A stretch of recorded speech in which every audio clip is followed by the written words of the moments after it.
மதுரை கள்ளழகர் நாளை காலை வைகை ஆற்றில் இறங்குவதை முன்னிட்டு அவரை எதிர் சேவை செய்து வரவேற்கும் நிகழ்ச்சி வழக்கமான கோலாகலத்துடன் நடைபெற்றது.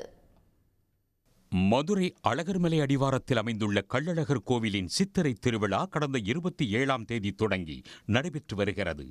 மதுரை மண்டூக முனிவருக்கு சாப விமோசனம் அளிப்பதற்காக நேற்று மாலை மதுரைக்கு புறப்பட்ட சுந்தரராஜ பெருமாளுக்கு சிறப்பு பூஜைகள் நடத்தப்பட்டன. கண்டாங்கி பட்டு உடுத்தி கையில் நேரிக்கம்பு ஏந்தி தங்க பல்லக்கில் கள்ளழகர் எழுந்தருளினார். இன்று காலை 3 மாவடிக்கு வந்து சேர்ந்த கள்ளழகரை பக்தர்கள் எதிர்கொண்டு வரவேற்கும் எதிர் சேவை நடைபெற்றது. 3 மாவடியில் பல்லாயிரக்கணக்கானோர் திரண்டு கோவிந்தா கோவிந்தா என முழக்கமிட்டு அழகரை வரவேற்றனர். அழகர், கருப்பணசாமி, அனுமன் வேடமணிந்த பக்தர்கள் ஆடிப்பாடியும் தீப்பந்தம் ஏந்தியும் பெண்கள் கையில் சர்க்கரை தீபம் ஏந்தியபடியும் கள்ளழகரை வரவேற்றனர். இன்னைக்கு அழகர் எதிர் சேவை வர்றதுனால எல்லாரும் அழகருக்கு சக்கரை தீபம் ஏற்றி வரவேற்கிறோம். இன்னைக்கு கோலாகலமாக இருக்கும். சித்திரை திருவிழானாவே கோலாகலமாக இருக்கும். நிறைய மக்கள் எல்லா ஏரியாலேருந்து அழகரை வரவேற்பாங்க. எல்லா மக்களுக்கு நல்லது நடக்கும். நிறைய நிகழ்ச்சிகள், நல்ல சுபகாரியங்கள் நடக்கும். எல்லாத்துக்கும் நம்ம அழகரை இனிப்பாக வரவேற்கிறோம். என் பேர் மீனாட்சி. நான் அழகரோட தங்கச்சி பேரையே வச்சிருக்கனால அழகர் எனக்கு ரொம்ப பிடிக்கும். அதனால சித்திரை திருவிழாவுக்கு முக்கிய ரீசன் என்னன்னா அன்னை தங்கச்சி பாசத்தை எடுத்து காட்டுறாங்க. இல்லை சித்திரை திருவிழாவில் சொந்த பந்தங்கள்லாம் எல்லாரும் நல்லா கூடி நல்லா என்ஜாயாக ஃபேமிலியோட நல்லா டைம் ஸ்பெண்ட் பண்ணுறதுக்கு தான் சித்திரை திருவிழா கொண்டாடுறாங்க. இல்லை முக்கிய நோக்கமே ஒற்றுமையாக இருந்து எல்லாரும் சந்தோஷமாக இருக்கிறதுக்காண்டி தான் சித்திரை திருவிழாவே கொண்டாடுறாங்க. அழகுமலையான் கோயிலுக்கு கிளம்பிட்டாரு.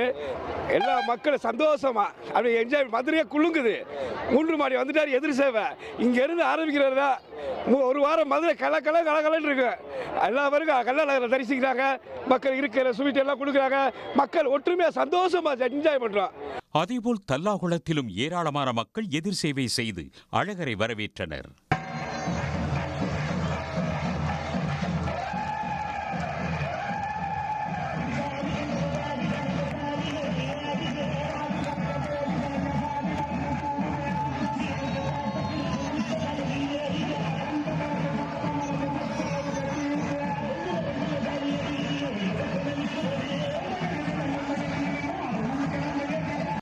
மதுரை சித்திரை திருவிழாவின் முக்கிய நிகழ்ச்சியாக நாளை அதிகாலை 5:35 மணியில் இருந்து 5:55 மணிக்குள் தங்க குதிரை வாகனத்தில் கள்ளழகர் எழுந்தருளி வைகை ஆற்றில் இறங்க உள்ளார்.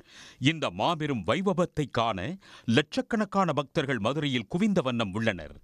கடந்த சில தினங்களாக வைகை ஆற்றில் தண்ணீர் மிக குறைவாக வந்த நிலையில் தற்போது நீர்வரத்து பரவலாக அதிகரித்துள்ளது. அழகர் ஆற்றில் இறங்கும் நிகழ்வை முன்னிட்டு மதுரை மாநகரில் நாளை போக்குவரத்தில் மாற்றம் செய்யப்பட்டுள்ளது.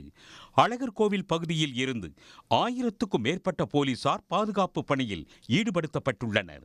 கள்ளழகர் வைகை ஆற்றில் எழுந்தருளும் நிகழ்வின் போது காலணிகளை தூக்கி எறிவது போன்ற அநாகரிக செயல்களில் ஈடுபட்டால் கைது நடவடிக்கை எடுக்கப்படும் என காவல்துறை தரப்பில் எச்சரிக்கை விடுக்கப்பட்டுள்ளது.